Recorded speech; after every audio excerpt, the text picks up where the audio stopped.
Electron पर आवेश negative होता है, माइनस में होता है, और प्रोटॉन पर आवेश क्या होता है, प्लस में होता है, और न्यूट्रॉन पर कोई आवेश नहीं होता है, जीरो चार्ज होता है। ठीक है ना।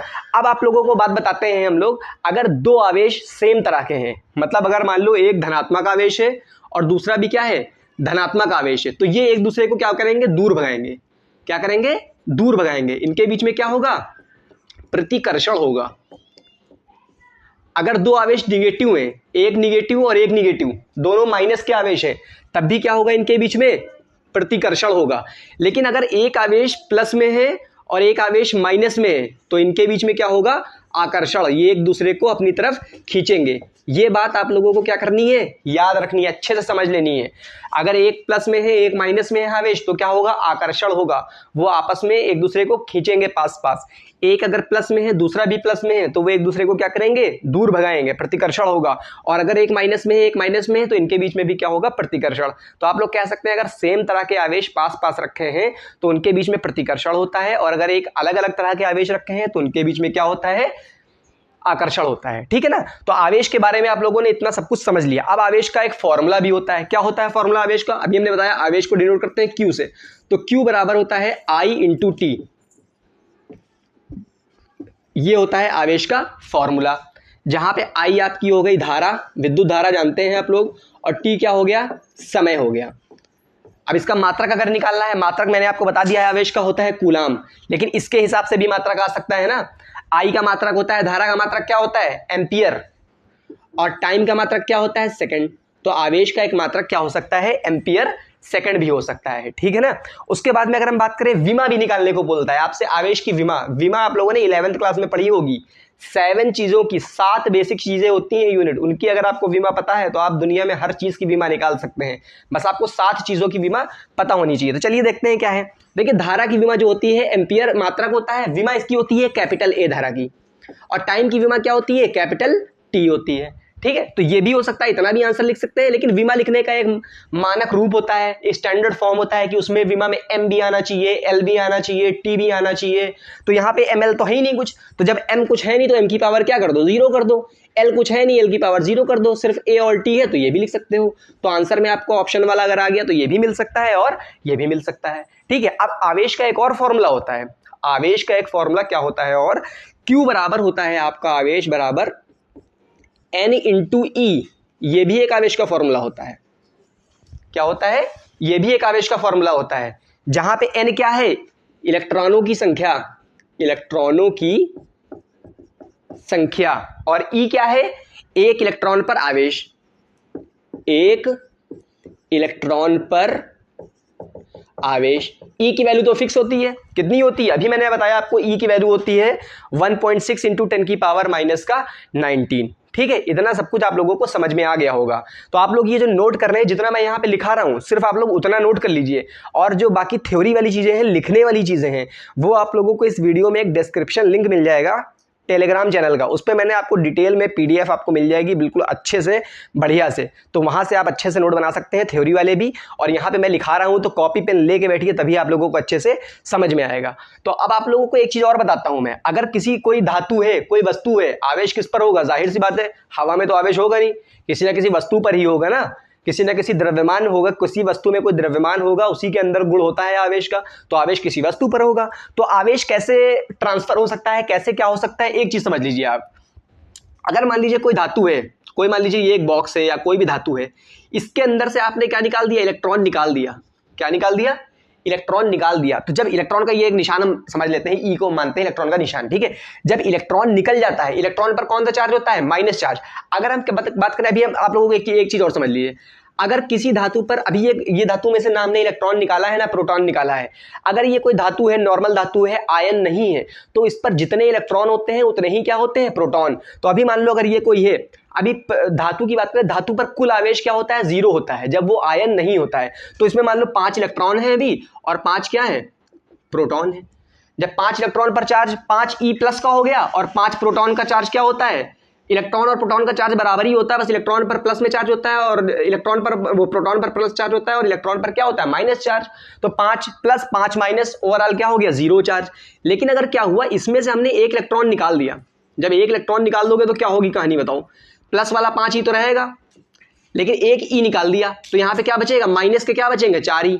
इलेक्ट्रॉन निकालने का मतलब माइनस एक आवेश निकाल देना, माइनस ई निकाल देना। तो 5 ई थे, प्लस वाला प्रोटॉन तो कुछ निकाला नहीं तुमने, तो प्लस का 5 ही था, लेकिन यहाँ पे एक इलेक्ट्रॉन निकाल दिया तुमने, तो ये माइनस का 4 ही हो गया। अब ओवरऑल चार्ज क्या हुआ? ओवरऑल चार्ज आपको आ गया 5 और माइनस 4, 5 प्लस का है और 4 माइनस का है, तो आंसर क्या आएगा? प्लस का चार्ज आएगा, एक इलेक्ट्रॉन का चार्ज आ जाएगा प्लस का। तो जाहिर सी बात है, अगर किसी भी धातु में से तुम एक इलेक्ट्रॉन निकालोगे तो उस पर चार्ज कितना आएगा? +1। एक अगर 2 इलेक्ट्रॉन निकालोगे तो चार्ज क्या आएगा? +2। आई बात समझ में? इतना लिख लेते हैं। एक चीज और समझ लेते हैं, जब धातु में से इलेक्ट्रॉन हम निकाल रहे हैं तो इलेक्ट्रॉन की उस पर क्या हो रही है? कमी हो रही है। नॉर्मल धातु के ऊपर जब वो आयन नहीं होती है तो उस पर जितने इलेक्ट्रॉन होते हैं उतने ही क्या होते हैं? प्रोटॉन भी होते हैं। लेकिन अगर तुमने इलेक्ट्रॉन निकाल दिया, प्रोटॉन तो अभी भी 5 ही है, पहले भी 5 ही थे, और इलेक्ट्रॉन कितने बचे? अब 4 ही बचे। तो ओवरऑल चार्ज क्या बचा? 5 ई में से 4 ई जाएंगे तो क्या बचेंगे? प्लस का 1 ई बचेगा। अब इसी तरह सेम टू सेम यहां से यहां पे आ जाओ, एक मिनट। अगर जो है यहाँ पे किसी धातु के ऊपर, मान लो वही वाला एग्जांपल ले लेते हैं, प्लस का 5 ही है और प्लस माइनस का 5 ही है, मतलब 5 इलेक्ट्रॉन है और 5 क्या है? प्रोटॉन है।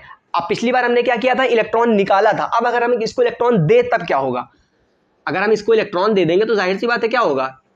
अभी 5 इलेक्ट्रॉन थे, ये 5 प्लस का 5 ही था, मतलब ये प्रोटॉन थे, तो प्लस का तो सेम ही रहेगा, प्लस का तो हमने कुछ दिया नहीं। इलेक्ट्रॉन देने का मतलब माइनस ही देना। इलेक्ट्रॉन का मतलब क्या होता है? एक इलेक्ट्रॉन पर चार्ज क्या होता है? माइनस ई, और एक प्रोटॉन पर चार्ज क्या होता है? प्लस ई। ई के बारे में आप लोगों को पता है क्या है? 1.6 10 की पावर माइनस का 19। अभी हमने इलेक्ट्रॉन दिया है तो माइनस का 5 ही था, और माइनस का 1 ई और आ गया इसके पास में, तो माइनस के क्या आ गए? 6 ई। तो अब इस पर टोटल चार्ज क्या हुआ? टोटल आवेश क्या हुआ इसके ऊपर? प्लस का 5 ई और माइनस का 6 ई, तो ओवरऑल क्या आ गया? माइनस का ई।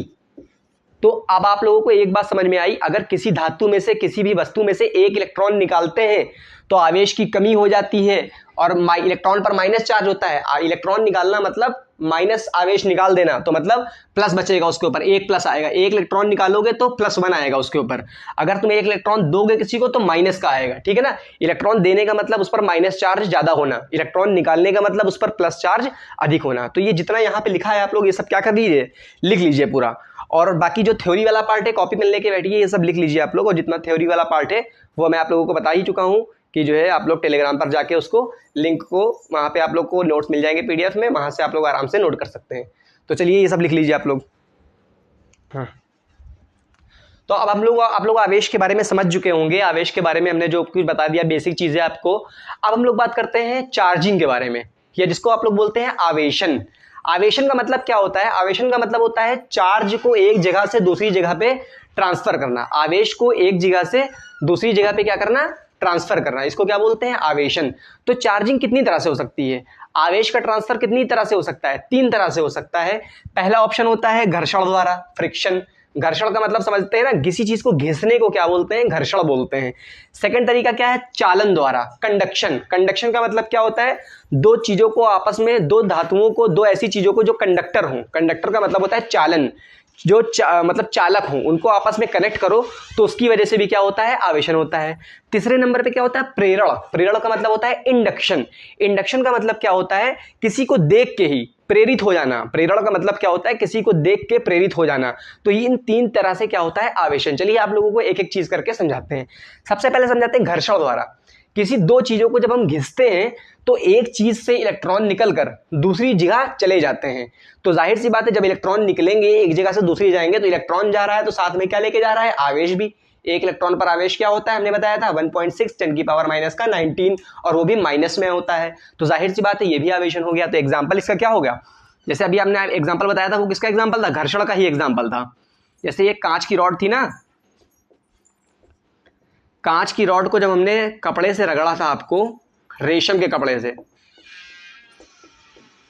इनको हमने इससे रगड़ा जब, तो क्या हुआ? यहां से इलेक्ट्रॉन निकल गए।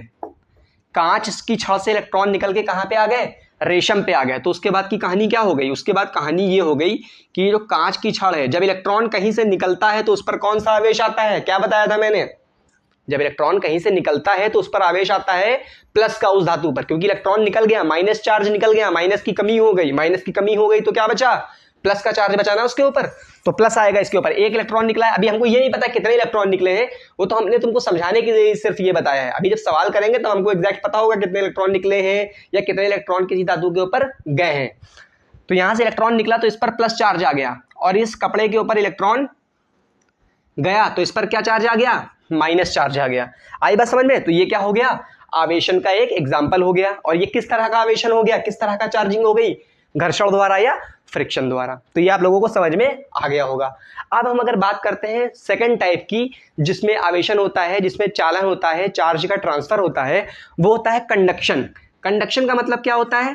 कंडक्शन का मतलब होता है चालन। दो धातु जिनके ऊपर आवेश है, अलग अलग आवेश है, या एक के ऊपर आवेश है दूसरे के ऊपर आवेश नहीं है, उनको आपस में जब तुम टच कराओगे तो वहां से एक जगह से दूसरी जगह पे आवेश ट्रांसफर हो जाएगा। एक एग्जांपल बहुत बढ़िया सा आप लोगों के लिए लेता हूं मैं।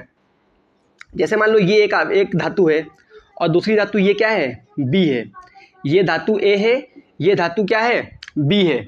ये धातु ए है और ये धातु क्या है? बी है। धातु ए पर मान लिया हमने 1 2 3 4 5, अरे कितना भी हो सकता है, मैं तुमको एग्जांपल से समझाने के लिए बता रहा हूं। मान लिया धातु ए के ऊपर 5 प्लस चार्ज है, प्लस 5 चार्ज है, और धातु ए के ऊपर 2 माइनस चार्ज है। अब हमने क्या किया? इन दोनों को आपस में कनेक्ट कर दिया। ए और बी को आपस में क्या कर दिया? कनेक्ट कर दिया। ये ए है धातु और ये धातु क्या है? बी है। तो इसके ऊपर कितना था? अब देखो क्या होगा, यहाँ पे 5 प्लस का 5 इलेक्ट्रॉन है, मान लिया 5 ई इलेक्ट्रॉन है, और यहाँ पे माइनस का 2 ई है। तो होगा क्या? ये प्लस वाला ज्यादा है चार्ज, और दो इलेक्ट्रॉन माइनस वाला क्या है? कम है। तो चार्ज क्या होगा? यहां से यहां तक की ट्रांसफर होगा। कहां से कहां ट्रांसफर होगा? हमेशा याद रखिए, आवेश जो होता है, जो चार्ज होता है, अधिक चार्ज से कम चार्ज की तरफ ट्रांसफर होता है। तो 5 इलेक्ट्रॉन से 5 प्लस 5 ई से 2 ई की तरफ ट्रांसफर होगा। और कब तक ट्रांसफर होता रहेगा? तब तक ट्रांसफर होता रहेगा जब तक कि दोनों के ऊपर आवेश क्या हो ना हो जाए? समान ना हो जाए। तो इसको हमने इकट्ठा कर दिया, पहले कनेक्ट कर दिया, दोनों को टच करा दिया, तो क्या हो गया? कंडक्शन हो गया, चालन हो गया। अब क्या होगा? फिर से हटा दिया, मान लिया कंडक्शन करके, तो कंडक्शन करके हटा दिया, तो हमको कैसे पता चलेगा दोनों के ऊपर बराबर बराबर कितना आवेश आया? तो आप एक काम करिए, टोटल आवेश को जोड़ लीजिए, उसको क्या कर दीजिए? 2 से डिवाइड कर दीजिए। जैसे मान लीजिए ये आपके ऊपर 5 ई चार्ज था, ठीक है ना, प्लस का 5 ई था, और ये क्या था? माइनस का 2 ई। तो टोटल कितना हो गया? प्लस 5 माइनस 2, 5 में से 2 का कितना बचा? 3 ई बचा। 3 ई बचा, ठीक है ना, 3 इलेक्ट्रॉन बचा। अब ये आधा आधा ट्रांसफर हो जाएगा। 3 ई चार्ज, 5 नहीं लेते हैं, मान लीजिए 6 लेते हैं। अभी हम आप लोग सोचेंगे यहाँ पे मैंने 5 की जगह पे 6 क्यों लिखा? अभी मैं आगे एक चीज बताऊंगा, प्रॉपर्टी ऑफ चार्जेस। आवेश के गुण, तब आप लोगों को समझ में आ जाएगा। तो यहाँ पे 5 प्लस का 6 ई था और यहाँ पे माइनस का 2 ई, तो क्या बचा 4 ई बचा। टोटल चार्ज क्या बचा, यहाँ पे प्लस 6 ई और यहाँ पे माइनस 2 ई, तो टोटल ओवरऑल चार्ज दोनों का मिला के कितना हुआ 4 ई, वो भी प्लस का। अब इसको आधा कर लीजिए आप, इसको आधा करेंगे तो क्या आएगा प्लस का 2 ई, तो इसका मतलब ये जो टोटल चार्ज है ये आधा आधा बढ़ जाएगा, तो 2 ई इसके ऊपर आ जाएगा प्लस का, और प्लस का 2 ई इसके ऊपर आ जाएगा। ये बात कब हुई, जब इन दोनों को कनेक्ट कर दिया। पहले कहानी क्या थी, कंडक्शन का मतलब समझिए आप लोग क्या होता है, चालन का मतलब समझिए क्या होता है। चालन में क्या होता है, दो धातुओं के ऊपर अलग अलग आवेश होता है, अलग अलग चार्ज होता है, उनको आपस में हम कनेक्ट करा देते हैं। जब कनेक्ट कराते हैं तो जहां ज्यादा चार्ज होता है वहां से चार्ज निकल के कम वाले की तरफ चार्ज चला जाता है, और कब तक जाता रहता है, जब तक कि दोनों बराबर ना हो जाए। तो यहाँ पे प्लस का 6 ई था, यहाँ पे माइनस का 2 ई था, तो हमको कैसे पता चलेगा, दोनों को कनेक्ट करा दिया तो इसका मतलब प्लस 6 से निकल के चार्ज कहाँ जाएगा माइनस 2 ई में, और बराबर बराबर बढ़ जाएगा। तो कितना बराबर बढ़ेगा, तो तरीका मैंने आपको बता दिया। टोटल कर लीजिए आप, प्लस का 6 ई और माइनस का 2 ई मिलके कितना हो गया, 6 में से 2 गए प्लस का 4 ई, इसको 2 से डिवाइड कर दिया, आधा कर दिया दोनों में, तो प्लस का 2 ई, तो प्लस का 2 ई इसके ऊपर आ गया, प्लस का 2 ई इसको ऊपर आ गया। तो इस मेथड को बोलते हैं चार्जिंग के कंडक्शन, चार्जिंग बाई कंडक्शन। अब हम बात करते हैं प्रेरण द्वारा इंडक्शन। प्रेरण में क्या होता है, नाम से ही पता चला प्रेरित, प्रेरित का मतलब किसी को देख के बदल जाना, उसी को क्या बोलते हैं प्रेरण। इसमें क्या होगा, जैसे मान लीजिए अगर ये अभी उदासीन है, क्या है ये उदासीन। उदासीन का मतलब क्या होता है, मैंने आपको बताया था, उदासीन का मतलब होता है कि जो है क्या कहते हैं, उदासीन का मतलब होता है जिस पर कोई चार्ज ना हो, जिस पर आवेश क्या हो, जीरो हो। जीरो आवेश वाले को क्या बोलते हैं, उदासीन। अब हम इसके पास लिए हैं क्या, एक ऐसी चीज लिया है जिसके ऊपर प्लस चार्ज है, क्या है प्लस चार्ज। इसको ध्यान से समझिए, बहुत इंपॉर्टेंट है ये अभी इसका बताऊंगा आपको मतलब क्या होता है, ठीक है ना। ये प्लस चार्ज है इसके ऊपर, और यहाँ पे क्या है उदासीन है। हाँ, तो मैं आप लोगों को बता रहा था प्रेरण के बारे में, इंडक्शन के द्वारा चार्जिंग। चार्जिंग का मतलब होता है एक जगह से दूसरी जगह आवेश का ट्रांसफर होना। तो यहाँ पे देखो प्रेरण में क्या होता है, टच कराने की भी जरूरत नहीं है दो धातुओं को। अभी हमने एग्जाम्पल के लिए आपको लिया है, एक ऐसी धातु है जो उदासीन है और एक धातु ऐसी है जिस पर क्या है प्लस आवेश है, ठीक है ना। एक धातु उदासीन है और एक धातु क्या है प्लस आवेश है, उसके ऊपर प्लस आवेश है। उदासीन का मतलब ये नहीं होता है कि उस पर चार्ज है, उसके ऊपर कोई ना प्लस चार्ज है ना माइनस चार्ज है। उदासीन का मतलब ये होता है कि उसके ऊपर प्लस चार्ज और माइनस चार्ज दोनों क्या है बराबर मात्रा में है, क्या है बराबर मात्रा में है। जैसे ये वाली बात करें तो इसके अंदर इस पर जीरो चार्ज है, उदासीन है, तो इसका मतलब ये नहीं कि इसमें इलेक्ट्रॉन ही नहीं है। हाँ, जितने इलेक्ट्रॉन होंगे उतने ही क्या होंगे प्रोटॉन होंगे। लेकिन यहाँ पे क्या हुआ, हमने प्लस वाला चार्ज इस तरफ रखा तो इसके अंदर जितने भी इलेक्ट्रॉन थे वो कहाँ आ जाएंगे, प्लस वाले के पास में आ जाएंगे। क्यों, क्योंकि मैंने आप लोगों को पहले ही बताया था अगर विपरीत आवेश होते हैं वो एक दूसरे को क्या करते हैं अपनी तरफ आकर्षित करते हैं। तो प्लस चार्ज इसके अंदर जितने भी माइनस वाले होंगे वो अपनी तरफ क्या कर देगा, खींच लेगा। तो यहाँ पे देख रहे हैं प्लस माइनस वाले चार्ज सारे क्या हो गए एक तरफ आ गए, इससे प्रेरित होकर इधर आ गए, और प्लस वाले चार्ज सारे कहाँ आ गए इधर वाला आ गए, ठीक है। अब एक तरफ सारे प्लस वाले आ गए, दूसरी तरफ सारे क्या आ गए माइनस वाले चार्ज आ गए। तो आप एक काम कर सकते हैं, आप काम ये कर सकते हैं कि जैसे ये प्लस वाला चार्ज है, अब देखिए आप लोगों को पता होगा, आप लोगों ने एक मेथड पढ़ा होगा अर्थिंग का मेथड। अर्थिंग के बारे में आप लोग जानते हैं ना क्या होता है। अर्थिंग में ये होता है कि जो एक्स्ट्रा चार्ज होता है, जो एक्स्ट्रा आवेश होता है, जब लाइट एकदम से आ जाती है तो आप लोगों ने देखा होगा कि जो है जमीन के अंदर हम लोग क्या कर देते हैं, एक मेटल की रॉड वगैरह गाड़ देते हैं, जिससे क्या होता है अगर मान लीजिए लाइट अचानक से तेज आ गई तो सारा आवेश कहाँ चला जाता है, पृथ्वी के अंदर चला जाता है। या हम ये भी कह सकते हैं माइनस चार्ज निकल के पृथ्वी से आता है और प्लस वाले को क्या कर सकता है, खत्म कर सकता है। क्योंकि पृथ्वी के अंदर तो अनंत आवेश है, जितना ले भी सकता है वो कितना भी चाहे, और जितना भी चाहे क्या कर सकता है दे भी सकता है। तो यहाँ से अगर हम इसकी अर्थिंग कर देंगे इस मटेरियल की, ये होता है अर्थिंग का निशान। तो इसका मतलब क्या हुआ, यहाँ से सारा प्लस आवेश, यहाँ से इलेक्ट्रॉन निकलेगा, यहाँ से अर्थ से इलेक्ट्रॉन आएंगे और इसको क्या कर देंगे, खत्म कर देंगे इसको। तो होगा क्या, फिर से अर्थिंग हटाने के बाद में क्या होगा, इस पर तो प्लस चार्ज रहेगा और ये वाला जो धातु है ये माइनस चार्ज इसकी वजह से इधर वाला इकट्ठा एक तरफ हो जाएगा, ठीक है। माइनस वाला एक तरफ इधर आ गया और प्लस वाला एक तरफ इधर आ गया, ठीक है। तो अब ये वाला चार्ज कहाँ चला गया, प्लस वाला गायब हो गया। क्यों, क्योंकि अर्थ से इलेक्ट्रॉन निकल के इसमें आ गए।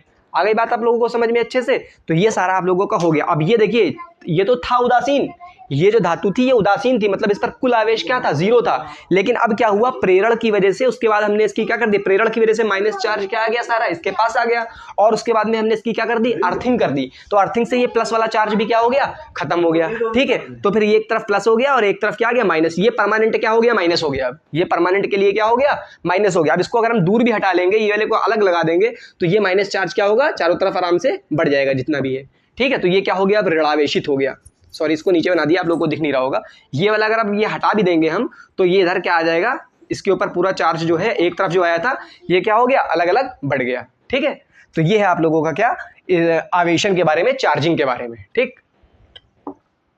तो अब हम लोगों को पढ़ चुके हैं। देखिए आप लोगों को हम दो चीज बता चुके हैं, एक आवेश के बारे में पूरा आपको बता चुके हैं, उसके बाद मैं आप लोगों को बता चुका हूं आवेशन के बारे में, चार्जिंग के बारे में। अब अगर हम लोग तीसरी हेडिंग की बात करें, क्या बताया था मैंने आप लोग को, आवेश के गुण, प्रॉपर्टीज ऑफ चार्जेस। तो आवेश के तीन सबसे मेन इंपॉर्टेंट जो गुण होते हैं, जो प्रॉपर्टीज होती हैं, वो आप लोगों को बता देता हूं, और ये बहुत इंपॉर्टेंट भी है। तो इसमें से सबसे पहले बात करते हैं योज्यता या एडिशन, मतलब आवेश को हम जोड़ते कैसे हैं। मतलब अगर एक कोई आवेश कुछ दिया है, दूसरा आवेश दिया है, तीसरा आवेश दिया है, टोटल आवेश करना है तो कैसे जोड़ेंगे। तो आवेश को जोड़ना कैसे है, बीजगणितीय योग से जोड़ना है हमको। क्या करना है, बीजगणितीय योग, बीजगणितीय योग जिसको बोलते हैं अलजेब्रिक सम। क्या करना है हम लोग को, अलजेब्रिक सम करना है। अलजेब्रिक सम का मतलब क्या होता है, बीजगणितीय योग का मतलब क्या होता है। देखो अगर आवेश प्लस में है तो उसका चार्ज प्लस में रखो, अगर आवेश माइनस वाला है तो उसको क्या रखो, माइनस में रखो। तो उसी को क्या बोलते हैं हम लोग, बीजगणितीय योग या अलजेब्रिक सम बोलते हैं। जैसे एग्जांपल के तौर पर तुमको दिया है Q1, एक आवेश दिया है Q1 बराबर +5 कूलाम, और Q2 बराबर दिया है -2 कूलाम, Q3 बराबर दिया है 4 कूलाम। अब तुमसे कहा गया है Q टोटल बताओ, टोटल आवेश कितना होगा। तुमको कुछ नहीं करना है, सबको क्या कर देना है, जोड़ देना है। जो प्लस में है प्लस में रखो, जो माइनस में है माइनस में रखो। Q1 क्या है, 5 कूलाम, प्लस का 5 कूलाम लिख दिया हमने। Q2 क्या है, माइनस का 2 कूलाम, माइनस का 2 रख दिया। Q3 क्या है, प्लस का 4 कूलाम, प्लस का 4 रख दिया। आंसर क्या आएगा, प्लस का 4 प्लस का 5 प्लस का 5 4, 5 4 9 होते हैं, 9 में से 2 गए 7, तो 7 कूलाम क्या आ गया, प्लस में चार्ज आ गया। तो मतलब सिंपल सी बात थी, आवेश को जोड़ने का जो तरीका होता है वो क्या होता है, बीजगणितीय योग होता है। प्लस वाला प्लस में रखना है, माइनस वाला माइनस में। आप लोग ये सब क्या करते जाइए, कॉपी पेन लेके बैठिए और नोट करते जाइए, ठीक है ना। और कमेंट में बताते जाइए समझ में आ रहा है या नहीं आ रहा है। और एक चीज़ और बताते जाइएगा कमेंट में, आप लोग बताइएगा ये आप लोग कमेंट में कि जो है क्या कहते हैं, जो मेरी पढ़ाने की स्पीड है वो ज़्यादा तेज है या कम है, ठीक है ना। तो अब दूसरी जो इसकी जो डेफिनेशन है, दूसरी जो इसकी हेडिंग है, डेफिनेशन नहीं हेडिंग है, जो आवेश के गुण की जो दूसरी प्रॉपर्टी है वो है आवेश का संरक्षण। संरक्षण का मतलब क्या होता है, कंजर्वेशन का मतलब क्या होता है। कंजर्वेशन में आप लोगों ने बहुत चीज़ें पढ़ी होंगी, conservation of energy, conservation of momentum, मतलब संवेग का संरक्षण और ऊर्जा का संरक्षण। इसी तरह आवेश भी क्या रहता है, संरक्षित रहता है।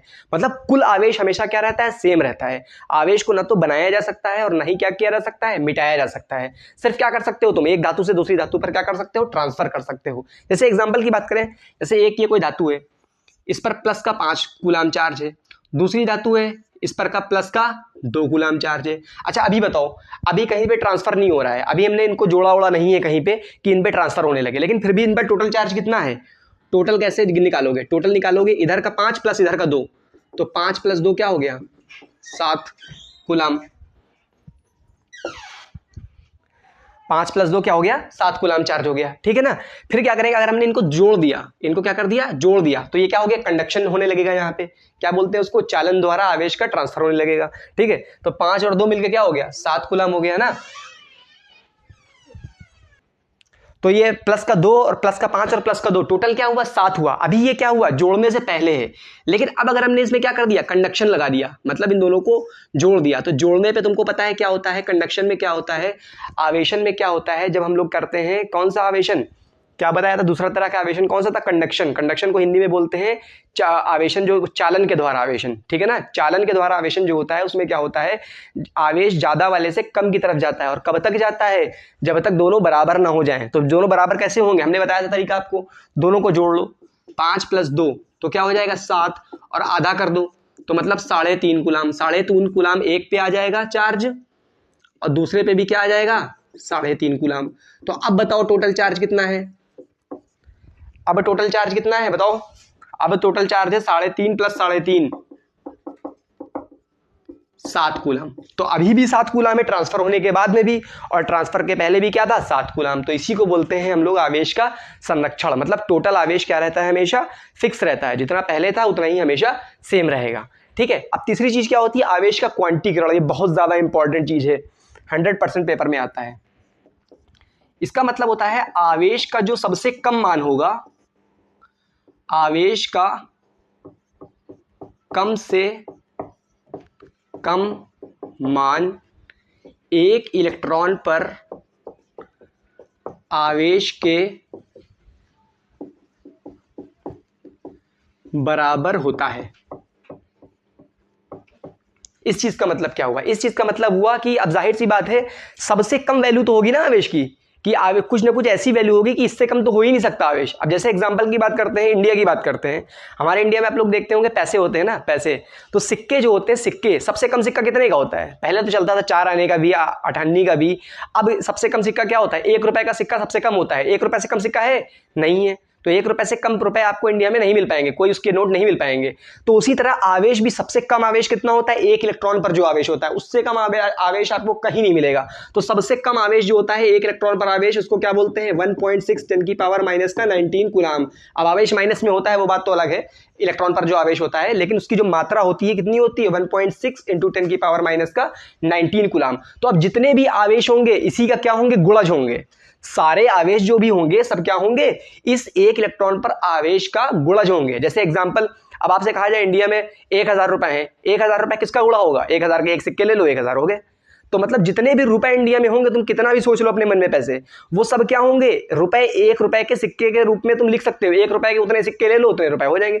10 करोड़ रुपए लेने हैं तुमको, 1 रुपए के 10 करोड़ सिक्के ले लो। तो उसी तरह अगर एक इलेक्ट्रॉन पर आवेश इतना है, तो जितने अभी कुल कितना भी आवेश हो, वो हमेशा क्या होगा? 1 इलेक्ट्रॉन पर आवेश का गुणज होगा। तो मतलब जो टोटल आवेश Q होता है वो किसके बराबर होगा? N इंटू E के बराबर होगा। तो यही फॉर्मूला बन जाता है Q बराबर NE, हमने बताया भी था आपको इससे पहले। तो Q बराबर NE, जहां N बराबर क्या होगा? 1 2 3 4, इस तरह का पूरा नंबर होगा N। अब ये नहीं कि अच्छा आपके पास बताया, आपने कहा कि 1.5 रुपए किसी के पास हो सकते हैं? नहीं हो सकते। क्यों नहीं हो सकते? अठन्नी चलती नहीं है। 1 रुपया हो सकता है, और या दूसरा सिक्का क्या होगा? एक ही का होगा, तो 2 रुपए हो सकते हैं, 3 हो सकते हैं, 4 हो सकते हैं, लेकिन आधा नहीं हो सकता। इसी तरह जब सबसे कम आवेश 1 E के बराबर है, जिसका मान होता है 1.6 10 की पावर माइनस 19, तो अगर 2 E हो जाएंगे तो जो है आवेश क्या हो सकता है? 2 E हो सकता है, 3 E हो सकता है, 4 E हो सकता है, 1000 हो सकता है, लाख हो सकता है। लेकिन अगर तुमसे कोई कहे, तुमको 4 ऑप्शन दिए जाए और तुमसे कहा जाए इसमें से कौन सा आवेश नहीं हो सकता है, ये एग्जाम्पल, ये सवाल है। पहला आवेश है 5/2E, दूसरा है माइनस का 3E, तीसरा सवाल है प्लस का 4E, चौथा है मान लो दिया है प्लस का 2E। इसमें कौन सा आवेश नहीं हो सकता है? तो नहीं होने का मतलब क्या है? तो अभी हमने आपको बताया आवेश हमेशा जो भी होगा E का गुणज होगा। E का क्या होगा? पूर्ण गुणज होगा। मतलब कम से कम आवेश 1.6 10 की पावर माइनस 19 E के बराबर होता है। तो और बाकी जो आवेश होंगे इसका गुणज होंगे। इसमें 1 मल्टीप्लाई कर दो, 2 मल्टीप्लाई कर दो, 3 मल्टीप्लाई कर दो। तो माइनस में तो हो सकता है आवेश, माइनस हो सकता है आवेश बिल्कुल। प्लस में भी हो सकता है, पूरा पूरा आवेश है, प्लस का ये भी ये हो सकता है, लेकिन ये नहीं हो सकता। क्यों नहीं हो सकता? क्योंकि इसका मतलब हुआ 5/2। 5/2 का मतलब होता है 5/2, 2.5, 2.5 ही। तो 2.5 इलेक्ट्रॉन के बराबर आवेश हो सकता है क्या किसी का? नहीं हो सकता ना। 2.5 इलेक्ट्रॉन के बराबर आवेश नहीं हो सकता ना, क्योंकि इलेक्ट्रॉन 2 होंगे, या तो 3 होंगे, या 4 होंगे, या 5 होंगे। तो ये आवेश नहीं हो सकता। इसी को बोलते हैं आवेश का क्वांटीकरण। इसके बारे में मैंने आपको बताया, जितना मैं यहाँ पे लिख रहा हूँ सिर्फ आप लोग उतना कॉपी और पेन पे लिखते रहें। बाकी जो आप लोगों को मैं थ्योरी दूंगा वो मैं बता चुका हूँ कि इस वीडियो के डिस्क्रिप्शन में जो लिंक है टेलीग्राम पे पहुँच जाएंगे, वहाँ पे मिल जाएगा। अब आप लोगों को मुझे सवाल भी कराना था, लेकिन वीडियो क्या है, बहुत ज़्यादा लंबी हो जा रही है। तो अब अगली वीडियो में इसके बाद कंटिन्यू करेंगे। पढ़ाना तो मुझे कूलॉम फोर्स भी था। तो आप लोग एक काम करिएगा, सबसे पहले कमेंट में ये बताइएगा कि स्पीड जो पढ़ाने की है वो ज़्यादा तेज़ है या धीरी है। और दूसरी बात बताइए, पढ़ाने के बाद में आप लोगों को समझ में ये आया या नहीं आया। मैंने आप लोगों को कहा है ना, ऐसी फिजिक्स पढ़ाऊंगा जो आप लोगों को क्या कर दे, दीवाना बना दे। तो फिजिक्स पढ़ने के बाद में, इस चैप्टर को पढ़ने के बाद में आप लोग इस कमेंट में ज़रूर बताइएगा। उससे पहले आप लोग को जाने से पहले आप लोगों को एक सवाल देता हूँ, वो सवाल ज़रूर करके लाइएगा। ठीक है, कमेंट में उसका आंसर बताइएगा, मतलब करके लाइएगा कि बात कैसे कर सकते हैं। तो आप लोग बस जो है क्या कहते हैं, एक सवाल मैं यहाँ पे लिख रहा हूँ, आप लोग उसको करके लाइएगा। चलिए मैं आपको सवाल लिख देता हूँ। तो ये आप लोगों का सवाल हो गया। एक धातु है, मतलब एक कोई मेटल है, उसको हम 2 इलेक्ट्रॉन देते हैं। तो जब 2 इलेक्ट्रॉन उस पर दे देते हैं तो उस पर जाहिर सी बात है कुल आवेश आएगा। तो वही आपसे पूछा है सवाल में, जो कुल आवेश आएगा उसकी मात्रा क्या है कूलाम में। कूलाम में ही आवेश होता है, उसकी जो यूनिट होती है। तो कुल आवेश कितना आएगा किसी जब धातु को 2 इलेक्ट्रॉन दे देते हैं। और ये भी बताना है आवेश का प्रकार क्या होगा। प्रकार आपको पता है, या तो प्लस होता है, या माइनस होता है, या कोई चार्ज नहीं होता है। तो इलेक्ट्रॉन देने पर किसी धातु को तो उस पर प्लस चार्ज आएगा, माइनस आएगा, कोई नहीं आएगा, और आएगा तो कितना आवेश आएगा वो बताना है आप लोगों को। कमेंट में इसका आंसर आप लोग जरूर बताएं। तो चलिए आप लोगों को इसके बाद जो है वो अगली वीडियो में कंटिन्यू करते हैं। और लाइक, सब्सक्राइब और शेयर तो जरूर करना है, वो तो पता ही है आप लोगों को, तभी मुझे मोटिवेशन मिलेगा आगे वीडियो बनाने का। और आप लोगों को ऐसे ही वीडियो मिलती रहेंगी। जितने भी बटन दिख रहे हैं लाल, हरे, नीले, सब्सक्राइब के, सब दबा दीजिए, ठीक है ना। चलिए थैंक यू, मिलते हैं अगली वीडियो में।